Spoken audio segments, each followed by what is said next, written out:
was chairman of the board of Monsanto Chemical,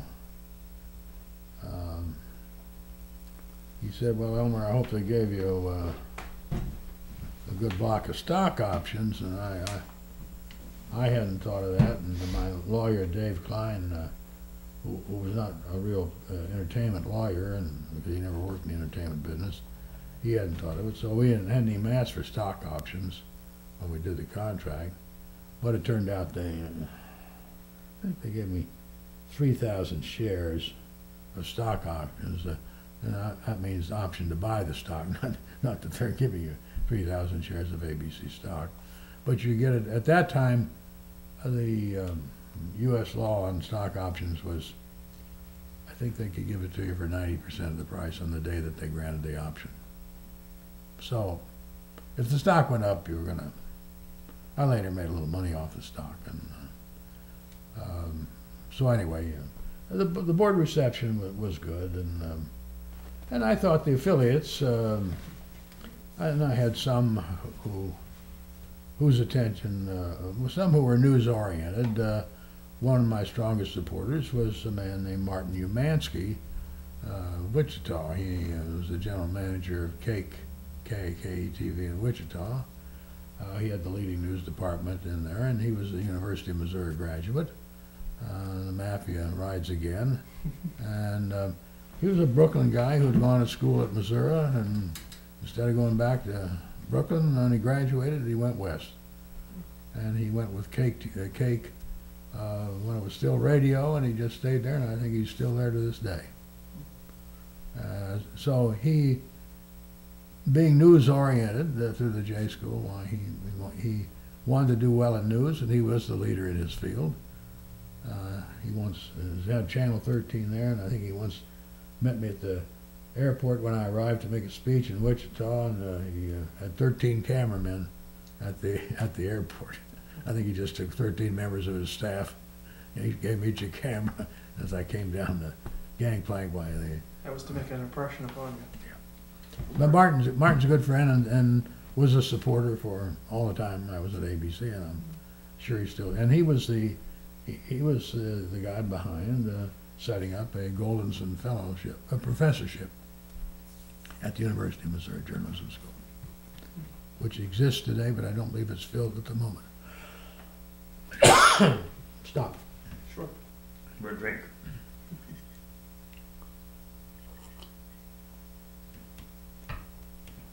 Let's see. All right, ready to go? Sure. Roll. Well, Yeah. Ask a you question. barely got settled into the job, and Kennedy's assassinated. Tell me Right. about that. Okay. November 1963, November 22nd. I was still living in Hastings-on-the-Hudson at that time. It was before we moved to New York City, which was in 1966, I believe. Anyway, usually 2 or 3 days a week I would have a business lunch with somebody in New York, or with a staff member or something like that. But on the days when I didn't have lunches, well, I usually go at the New York Athletic Club, which was all walkable 3 or 4 blocks away, very close, to which I belonged.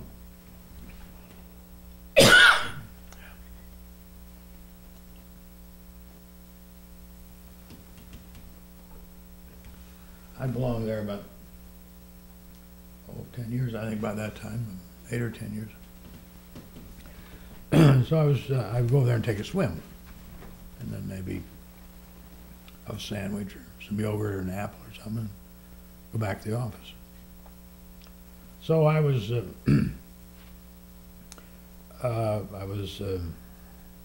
doing some laps in the pool, and as I came up, I heard them paging me.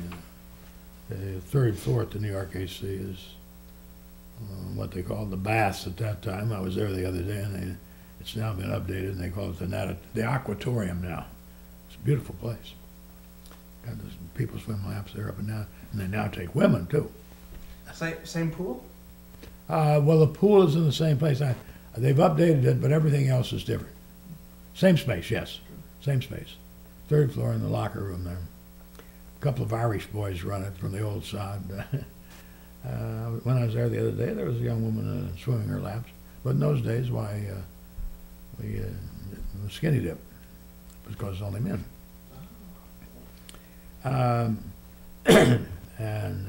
Anyway, I was just toweling off, and they were paging me. So I went up and took the phone call, and one of the secretaries was on the wire, and she was crying, and she said, "Oh, Mr. Lauer, they've shot the president." She didn't say he was killed, because at that time I don't think he'd been pronounced dead. So I said, "Oh my," I got what information she had. Turned out it was a young lady named Betsy Siegeltuck. Betsy Aaron. Betsy Aaron. And she was a secretary at the time. She's a graduate of American University, and she was from New York, from Queens in New York, and she had worked a bit in Washington. I believe she maybe worked for Ed Morgan in Washington for a while. She wanted to come home to New York, and she did, and she was working as secretary to a man I had just hired as my chief television news director for the TV side, a man named Jesse Zausmer, whom I mentioned earlier from CBS, who had been the co-creator of Person to Person from Ed Murrow. I had known Zausmer slightly over there.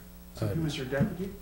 Well, in effect he was, but yes, he was the next in command on the TV side. And the guy who was next in command on the radio side was a guy named Tom O'Brien. And then we had Riddleberger, who was doing the business side. For both? For both, yes. So, in effect, there were four of us who were the top four executives there. And as I explained to you earlier, I was out of the office a lot, or out of town a lot, attending meetings and one thing and another. And so O'Brien and Jesse Zausmer had to carry on. And Zausmer's the one that died in a plane crash? Yeah. Okay. Yeah. And that's his son. There was a book you. That book. Yeah, Steve Zausmer. Steve was still in college at that time. So anyway, I went back to the office, and there ensued 4 days of coverage. I hardly knew the way to the men's room or the water fountain at ABC, and then I didn't really know what facilities we had to work with. I think I had made a visit during the fall, that would be between August and November 22nd, to an affiliates meeting in Las Vegas, I think it was then, and I'd either met or stopped on the way home in Dallas, where we had, fortunately had a very good affiliate, WFAA, owned by the Dallas Morning News. So I at least knew somebody there. And one of the guys there at the time was a man you saw at the convention last summer in New Orleans. Travis Lynn. Travis Lynn. He was then he was either news director or reporter for the radio side, WFAA radio. Young guy at that time. At any rate, so they'd gotten by the time I got back, they'd gotten the bulletin on the air, and they had a line through to Dallas, and they'd pick up anything that the station would have there, or they'd switch to Washington. It was just catch-as-catch-can operation, because there was no blueprint. Not even CBS and NBC had a blueprint. I knew because I'd been there. Nobody had a blueprint for the assassination of a president, and we hadn't thought that far ahead. I mean, should have. Everybody's got one a day, I'm sure. But at any rate, we had some decisions to make, and one of them was about commercials and what to do about the regularly scheduled programs on ABC.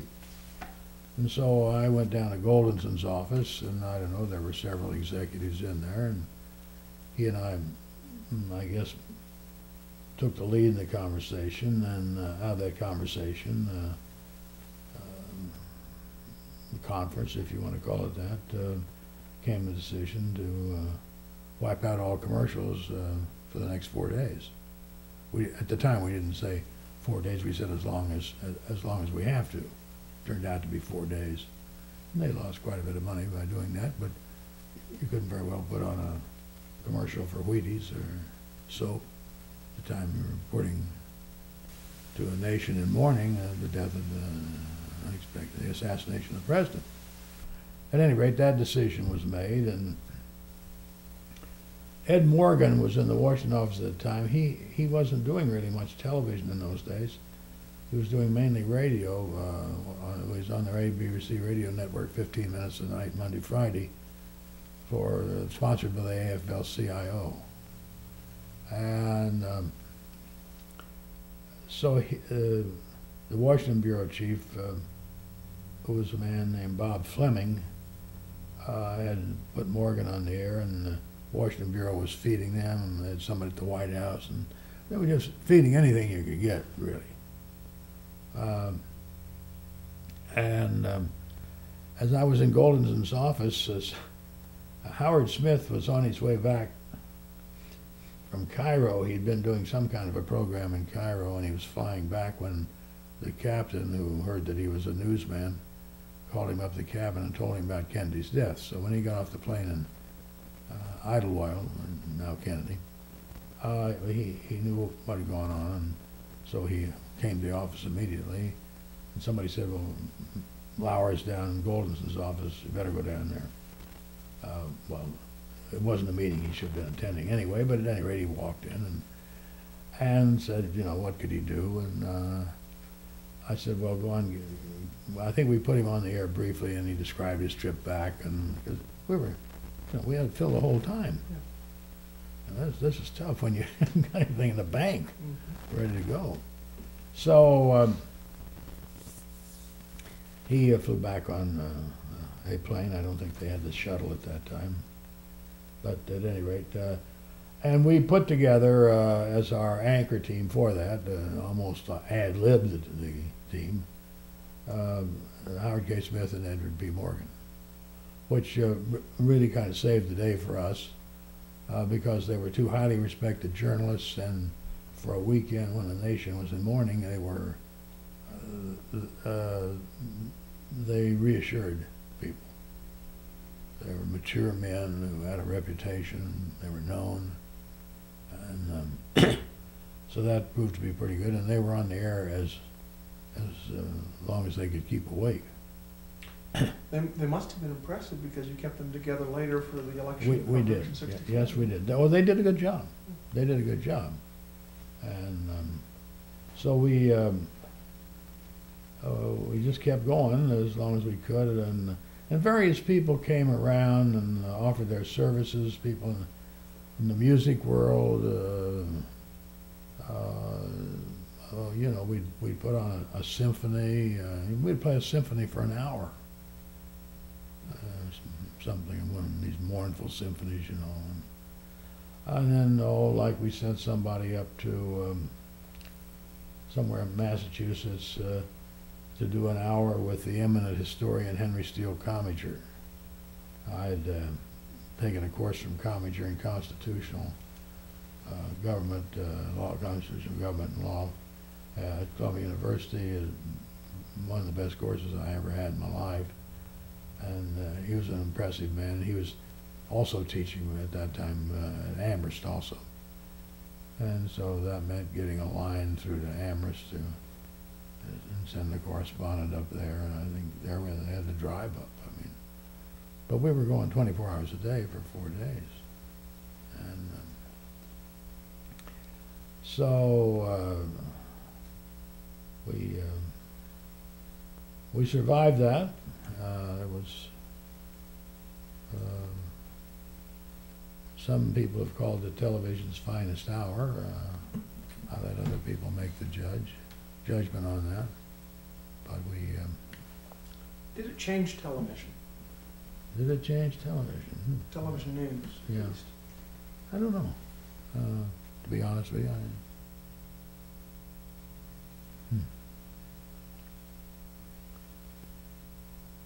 Well, it set a mark as to what could be done. Television news at its best. At that time, well, when, the half-hour news was only 3 months old at that time. They just started on Labor Day. And some critics of television have said that the television news didn't come of age until they did go to a half hour. But we still at that time just had 15 minutes of Ron Cochran on the news on ABC.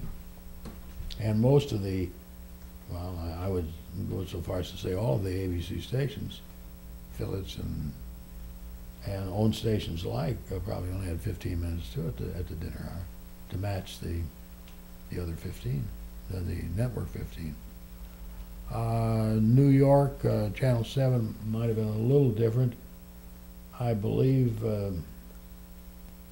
were carrying 45 minutes of news with, it might have been Bill Butel and Jim Burns. It was two local guys at any rate. And they hadn't been doing too bad with that, although the station wasn't the leading station in New York. I think CBS News was the leader in the New York market at that time. That's my recollection at any rate. But it was a big challenge, and it was a bigger challenge for ABC than for the others because the others had better organizations than we did, and more resources to call upon. We didn't even have our own film library. I'm not sure what they had well, I know they had a book library, a traditional library like you might have it at Utah State or the University of Utah, but we didn't have a film library. We had gotten a company called Sherman Grinberg, Grinberg. Jack Bush had lined them up to do the librarying of our film. And they were also selling it as second rights. If an advertising agency wanted a scene of voting at the polls or something, and they wanted to use something that ABC had, you had to go to Grinberg to buy it, and they'd charge you with a foot or whatever. So you buy your own film back? Buy our own film back?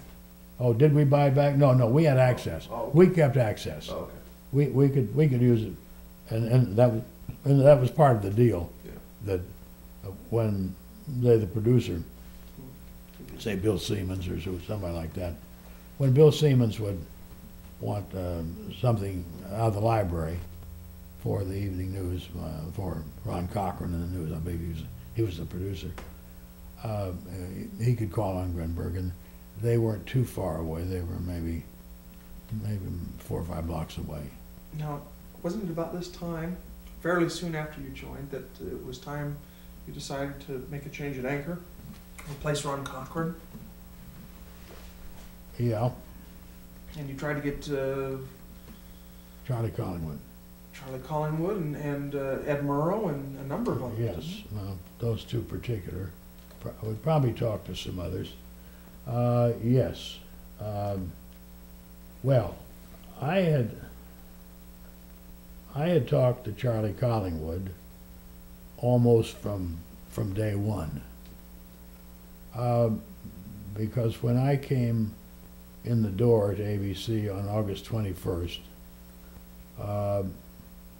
the file they gave me of people who had either applied for jobs or they'd talked about for jobs had Collingwood's name in it. And they had been talking to him but this fellow Lang from CBS had come and worked a couple of years at ABC and then had left. And I think he knew Collingwood. I think he talked to him. And I think maybe one of our producers who came from CBS named Bob Quinn, I think Bob Quinn I'd maybe talked to him.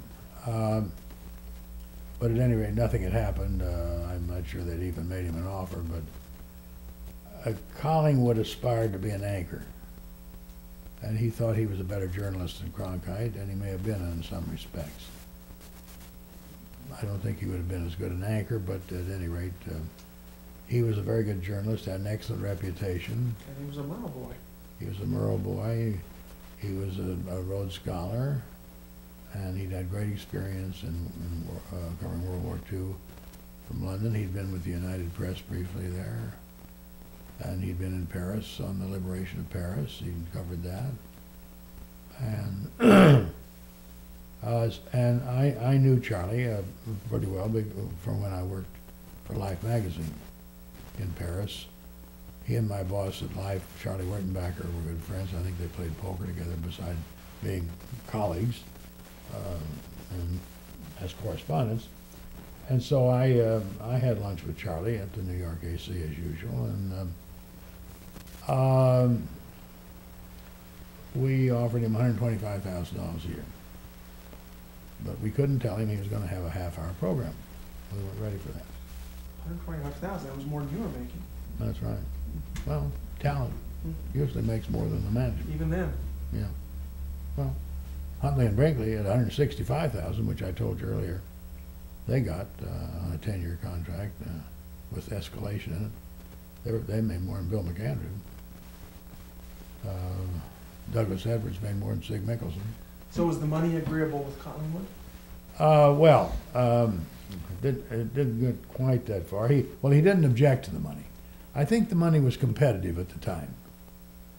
I don't know exactly what Douglas Edwards was making, but I think we were competitive. At least it didn't get down to a pissing contest of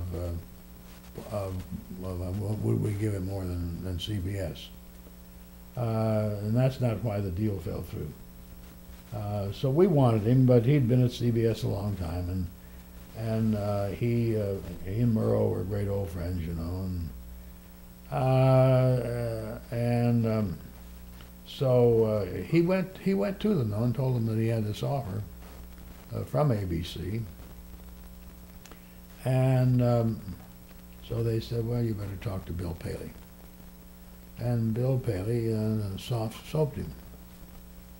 He couldn't do for Charlie what Charlie wanted to do, was to be an anchor, because they'd just given that job to Cronkite, and having established Cronkite in that job and changed from 15 minutes to a half hour, they weren't about to upset that.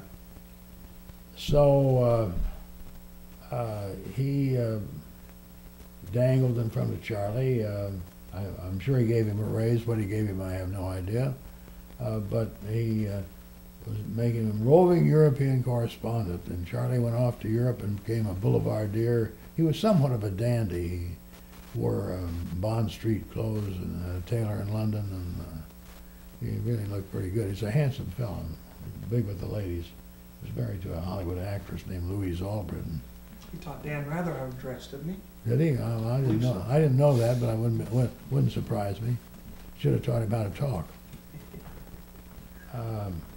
At any rate, Charlie came back and said he appreciated my interest in it, and we were still friends, and I didn't hold it against him that he didn't take it. I was disappointed that he didn't, but it would have helped us if he had, but if we hadn't, even with him, we would have had to strengthen the organization a lot more before we would have been competitive with Cronkite and Huntley and Brinkley.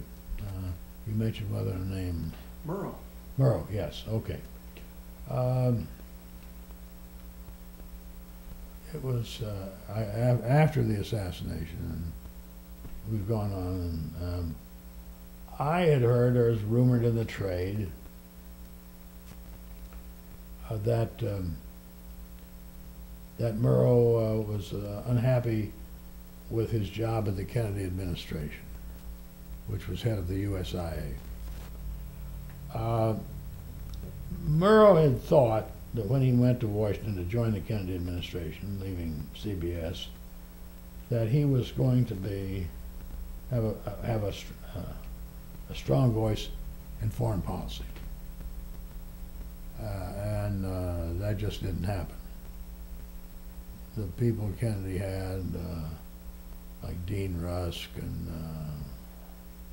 who were the brothers that they had in the White House, the security advisor,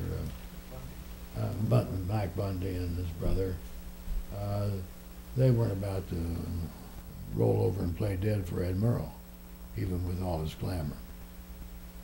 So, you know, running the USIA is not Murrow's cup of tea, really. He enjoyed it for a while, but bureaucracy is tough to work for. It's not Murrow's field. There are too many headaches for that. I mean, he likes to think. He liked to think big thoughts, and he had a good brain. I mean, he should have done something like that, but not as head of the USIA. He couldn't run the USIA and run foreign policy for Kennedy at the same time. So the rumor was around, at any rate, that he was about ready to move on. So I called him in Washington and made a date to go down and see him. I made something that fit both his calendar and my calendar. And the day before I was to go down there, his secretary called and said that he was sorry he wasn't going to be able to meet me because he had to go to the hospital. And she didn't say why, but I said, okay, give me a ring when he's feeling better, when he's out of the hospital, and we'll reset the date. Well, wasn't long, he didn't die too long after that. He must have died in 1965, I think. I remember going to his funeral at the Episcopal Church on Madison Avenue. But that was when he went to, finally when he went to the hospital was because of throat cancer, which spread quite rapidly throughout his body. So that was the end of Edward R. Murrow, who died, couldn't have been more than 55 years old. Who did you find to replace Cochran with? Cochran.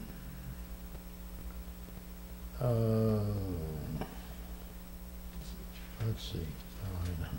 We used to have this lined up. Was it Jennings? No, not right away. Wait a minute, I don't think so, was it? Well, I'll have to think about that a little bit. But I'll talk about Jennings because he has to be considered. Yes, I guess it was Jennings, yeah. Jennings.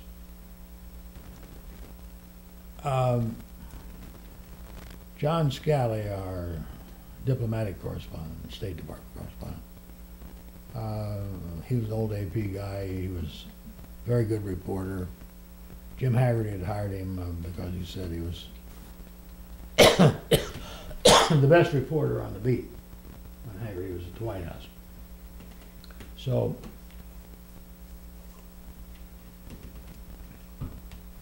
Scally had made a trip to Canada, Ottawa, one time with Dean Rusk on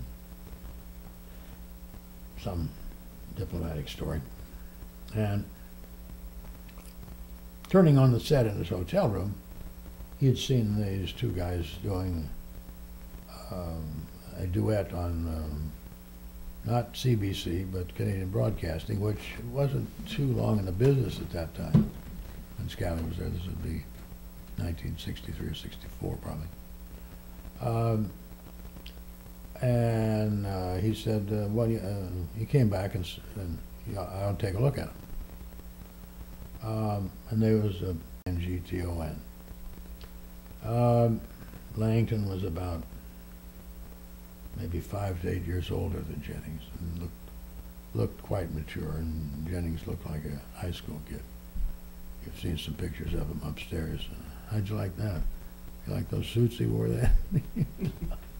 At any rate, they had just started on this Canadian stage. Checked his bio at that time to whether what his education was.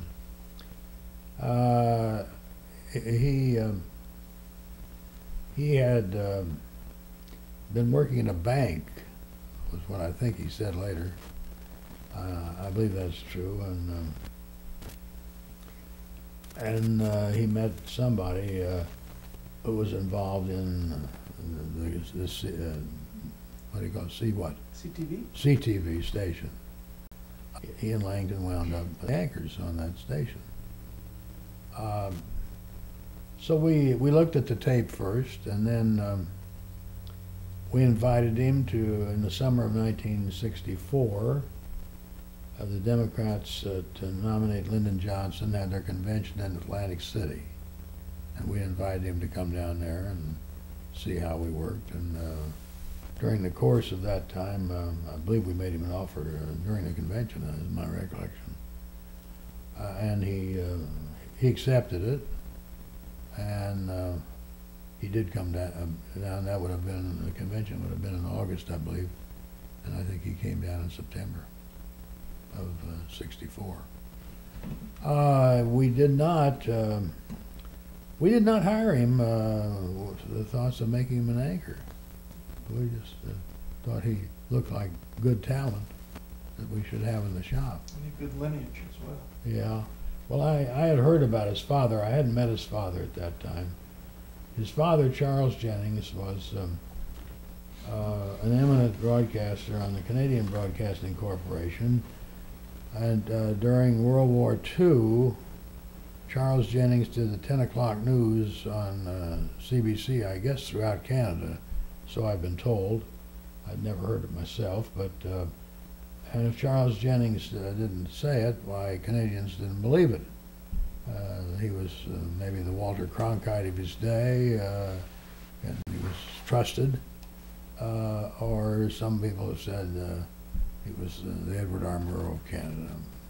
Both may be exaggerations, but in any event, he was a very solid and very nice man. I later met both Charles Jennings and his wife, Peter's mother, who were lovely people. I not only saw them in New York, but saw them in various places around the world, where later on he attended a number of meetings representing CBC. And I think he worked for CBC in one role or another, probably until the time he retired. But Peter was raised properly. I mean, he's basically a good man, Peter is, with all his foibles for women. I don't know enough about the family to know why he didn't get a better formal education, but I guess that's a moot point now anyway. $7 million speaks a lot. He's been to the School of Hard Knocks. Well, yeah, oh yes. He looks pretty good for I don't know how many hard knocks he's taken, but so we put him out as a reporter at first. That's what we had in mind for him. And at that time, there were a lot of problems in the South, and we sent him down there with a camera crew a couple of times, and some redneck sheriffs in Louisiana were chasing him around, and they didn't like these Yankee reporters coming down and reporting about their state. And, Little did they know. No, they don't like it now either. But anyway, he liked that. He thought that was thrilling because he'd just been in the studio in Canada. So he was doing that, and Cochran, as it turned out, had developed a tic. He would, I don't know what caused it, And I'm not sure he was aware of it, and I never did discuss it with him personally. We thought, well, you know, if this keeps on getting worse, we're going to have to make a change. But also, I didn't think Cochran was the man to lead us out of the wilderness as an anchor, which he wasn't. Even without the tick, he wouldn't have been. He didn't have that good a reputation, and by that time he was perhaps 40 years old. Jennings was about 25. Cochran wasn't going to be the answer to our prayers. At that same time, we were thinking about this, and we made this pitch, you know, for Collingwood and for Murrow, and I don't know, we may have talked to some other people, but I don't think any real seriously. That is, we didn't, not serious enough that we made him an offer. Although we may have discussed things with any number of people. But about the same time, let's see, there's something else that happened there that had an effect on this.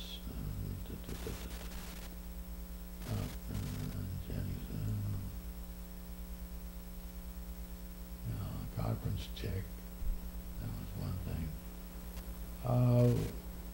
But we thought we were going to have to make a change. And, oh yes, okay, I'm back on my line of thought now. At about the same time, ABC, the ABC programming department, looking for its niche in the broadcasting world, the prime time world, thought that, wrote about this in his folder they handed out in his, at his memorial service last week. They thought that the niche that they could fill would be appealing to a young audience. And young in television terms means like about 19 to 49, or maybe younger. And so one of the theories that was floating around at that time, I can't remember who created it, I don't think I did, but at any rate we were discussing it, was that the, unquote, that a young news broadcaster could succeed. Now here was Jennings, who was all of 25 at that time, and he looked quite young, as I said earlier, and he would have to be up against Walter Cronkite and CBS and Huntley and Brinkley on NBC, all three of whom were old enough to be his father. At any rate, for better or for worse, after looking the field over, and we really had a hard time getting people because we didn't have a wide open purse, or we didn't have guarantees of long-term contracts. But we had people getting to come who just still didn't believe that ABC was for real. They were all locked in contracts themselves. They were locked. A lot of them were locked in. Most of the Murrow boys were locked up. I don't know which one would have been a good anchor, but most of it like that. They were just coming on, and they didn't have any reputations yet, so they wouldn't have been able to carry the load. So we looked over the field and we discussed it, and finally we came up, I was saying, well, let's roll the dice and see what we can do with Peter Jennings. Trying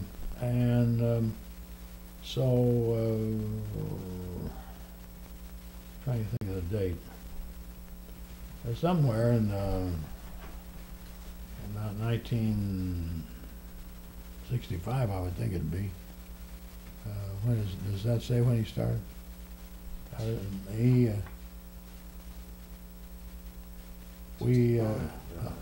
65? Yeah. We installed him as the anchor. Now remember, it's still 15 minutes of news, and ABC doesn't have really a strong network at the time. And because it had all these third-ranked stations in various local markets, NBC, either NBC or CBS would have the #1 station, the other would have the #2, and we were left with a third station, some of If which there was one. well, if there was one, some markets didn't have a third station, and if there was a third station, it probably didn't have enough money to have a news department at all, and if it did have a news department, it wasn't very strong.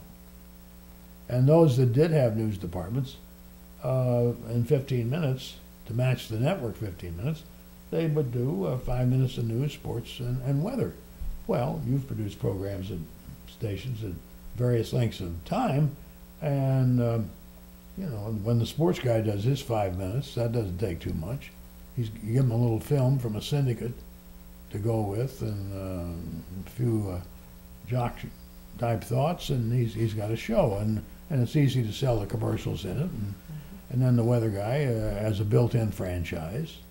So you got somebody on personality, but you don't have a news department to do that. So what these stations would be just enough people to produce 5 minutes of news at the dinner hour, less the commercials. So maybe 3.5 minutes or 4 minutes. So we had a couple of good stations, like the one in Wichita, Dallas, the WFAA was a good station, and Seattle, the Fisher Flour Company station there, what's Como, the Fisher Company, fine people, and even when ABC was in the country, but the same programs on Como would run first, would draw the big audience, because Como was an established factor in the Seattle community. But we didn't have enough of those. I don't know how they got Como originally, but Como seemed to be satisfied with being affiliated with ABC. So that was one of the few things I had.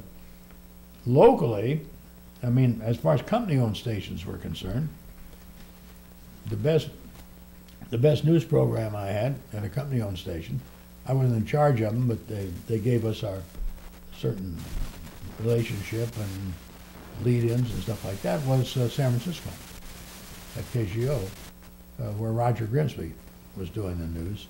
And they were putting him on a little later in the early evening, later than the other stations in the market, than Cron and the PIX, KPI. So Roger was doing pretty good. And we later did bring him to New York, and as you know, he lasted in New York for years. But we didn't have enough places like that. And as we say, some places didn't carry it at all. And in some places, the lead into the news would be the kiddie hour. Well, how are you going to get figures for the news if, say, from 4 to 5 o'clock, you got a bunch of little ones watching Romper Room? You wanted a young audience. Yeah, well, that was overdoing it.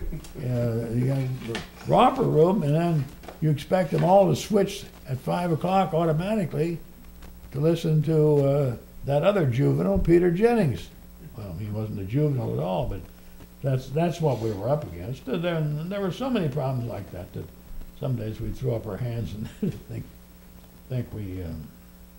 Well, one day I just about walked out of ABC in a big argument,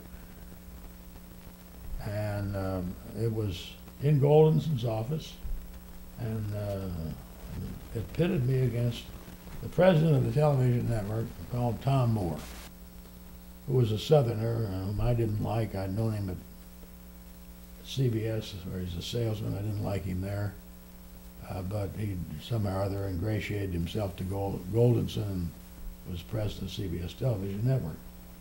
And he rebelled. I said Goldenson gave me a promise of 8 documentaries a year, even if they weren't so.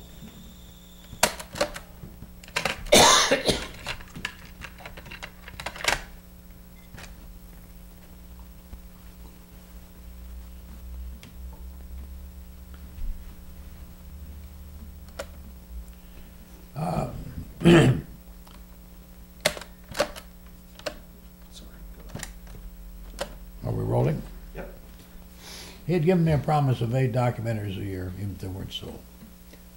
That figure I'd taken from the lineup at NBC, because that's what they were doing at the time, last I was there. And Moore didn't want to do this because that was 8 hours out of his schedule. And he was trying to run this youth-oriented schedule. They had very few, they had no winners really. The joke was, you know, if you want to kill a program, give it 13 weeks on ABC. At any rate, I was greatly let down by Goldenson, in effect siding with Moore and not ordering him to carry 8 documentaries. And for a couple of days I thought I'd walk out. There was a job open at the time at Channel 13, the public broadcasting station. I looked into that briefly, and I had brought a few people in with me when I came, and in the end, I didn't have a job to go to immediately if I'd walked out. I suppose I could have negotiated myself out of the contract, and I hate to let the people down that I'd persuaded to come along with me. At one point, weren't you even considering working for Richard Nixon? I'm not sure that was right at that crisis, but there was, that was an offer, yes. Do you remember when that was? Well, let me finish the other, and then I'll tell you when it was. I have to think.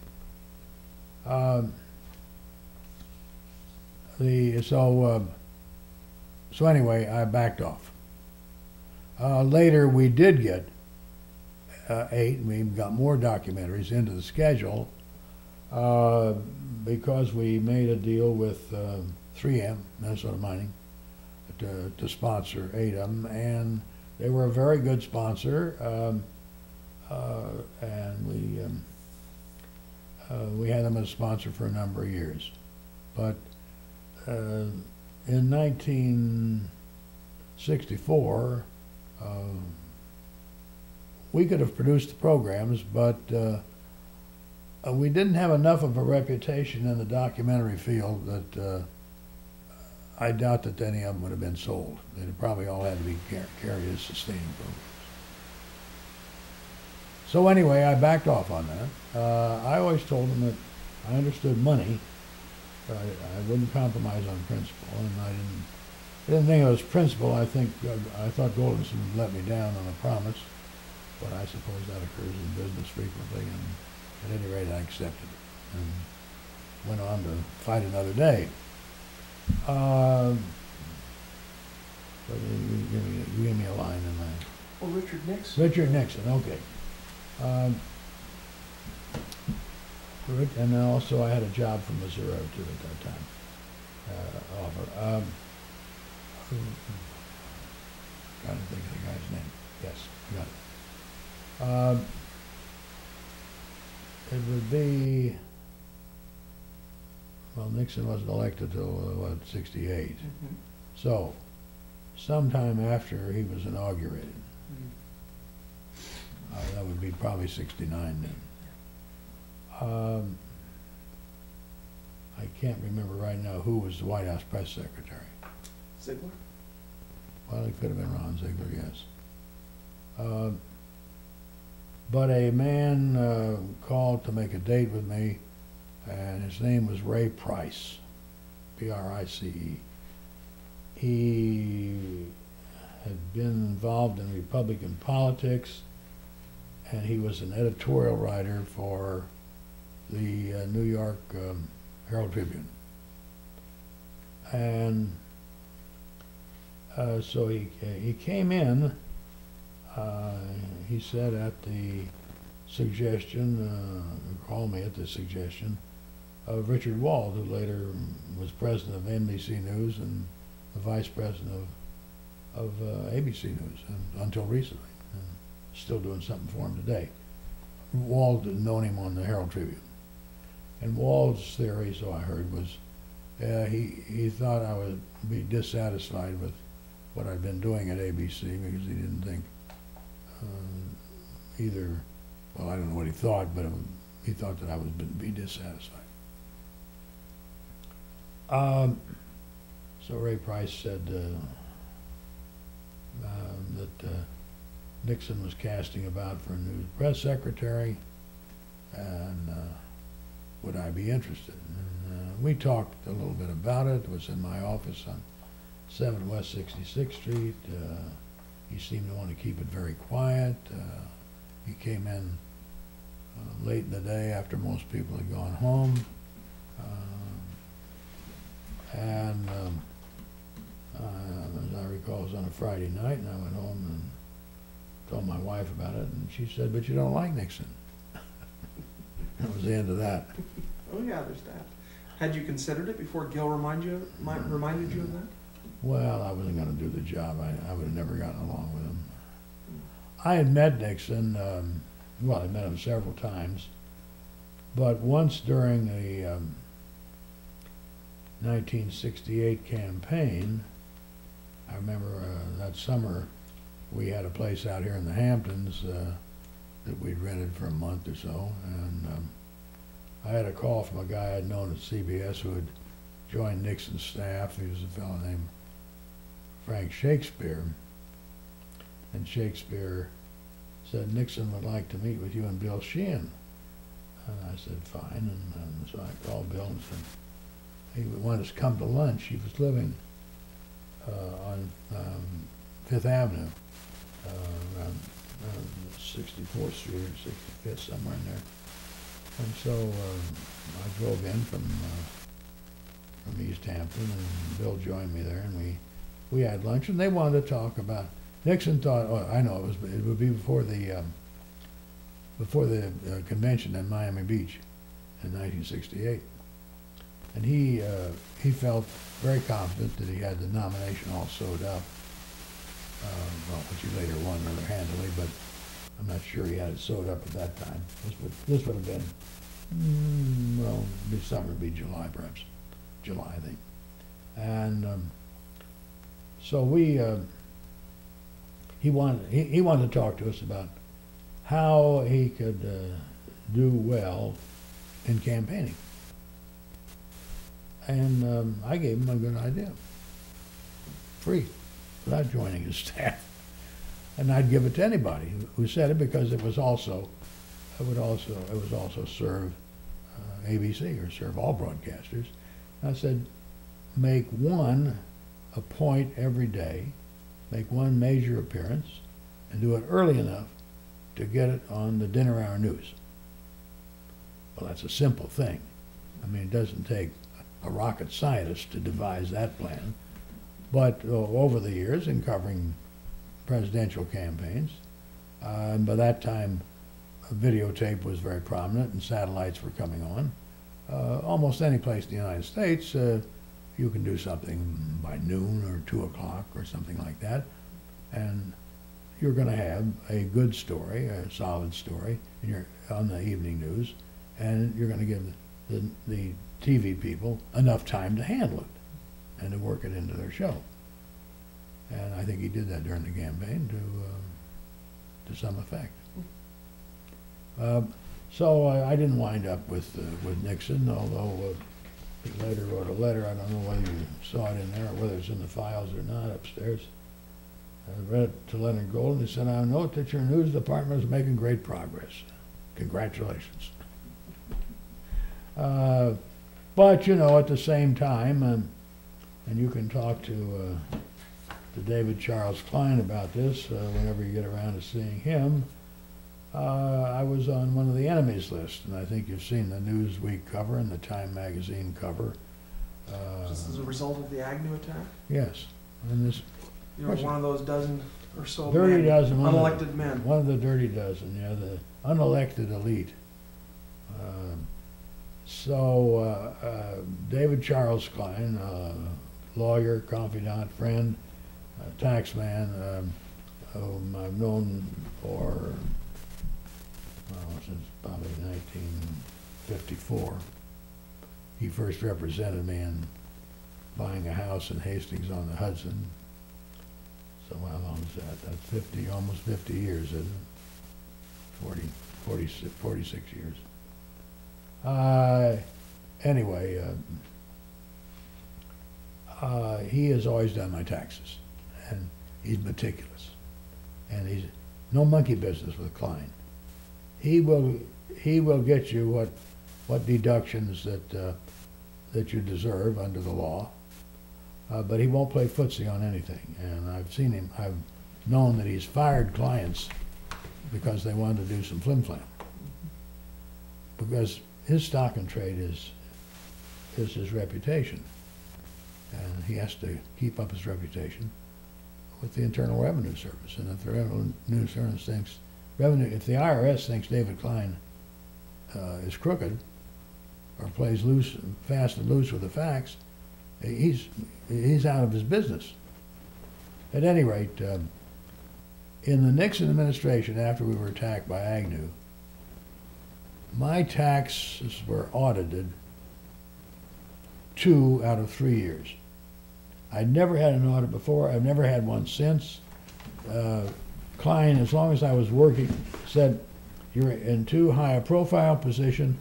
You can't afford to even push the envelope as far as some people would push it with maybe some reason. So he would never do anything that he didn't think was within the letter of the IRS regulations. Well, the first time, when you get an audit, it's a pain in the neck because you have to go back and get all your records from a couple of years before, you know. And we keep all kinds of paper in this house, but when you go back and try to get the paper trail, it's just a lot of work, and maybe find the papers and maybe you can't. My filing system's not all that good. But nevertheless, the first time this guy was very meticulous, and he went through everything with Klein and with me, and they wound up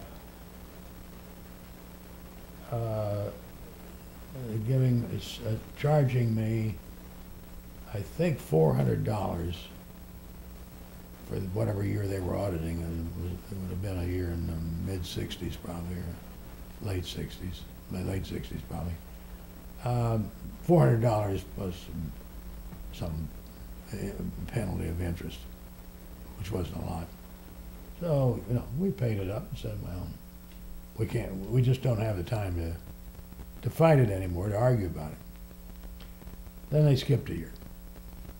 And then the next year, the third year, they audited again. And I knew other people were getting audits at the time, some of those who you saw in the Dirty Dozen. And so this third year, the man who did the audit, not the same one, he insisted on giving me a refund of $1,000. And I said to Dave, well, he's wrong. I don't deserve a refund of $1,000. It was on some capital gain where we bought and sold something. And I thought I owed some money on it, and that's why I declared it. But this guy didn't. So Dave said, okay, just to make sure, I will make him check it with his supervisor, and if the supervisor signs off on it, then we'll take the check, the refund. So this guy went to his supervisor. The supervisor said, yes, you're right. Give him the refund. They gave me a check for $1,000, and I haven't heard from him since. Well, are you suggesting that those audits were political, that Nixon had ordered those because you were... If not Nixon, a member of his staff. I don't think he personally audited. It wasn't just an accident. He would say to somebody like Charles Colson, give these bastards some trouble.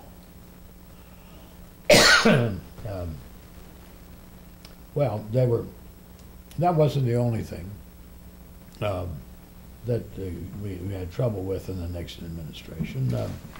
There was